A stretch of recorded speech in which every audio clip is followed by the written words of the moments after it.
सलामकुम मेरे दोस्तों की हाल है तुहाडा ठीक ठाक उम्मीद करना तुसी ठीक ठाक हो।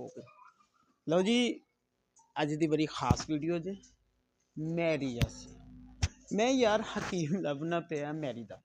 मैं पूरा पाकिस्तान फिर मारिया ऑनलाइन हर जगह ते लोगों नाल राबता किया लेकिन हकीम नहीं लभदा पिया।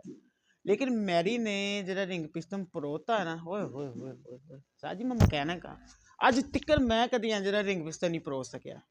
और मैरी ने इंजन जिमें किता फौरन उनका सलफ भी मारिया और दस्ती उन्होंने रवा भी करता है।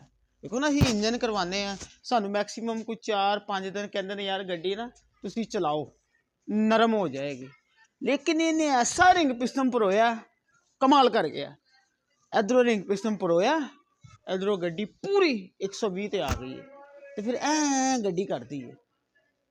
तो मैरी साहब ताड़ी मेहरबानी मैनू अपना हकीम दस दिया।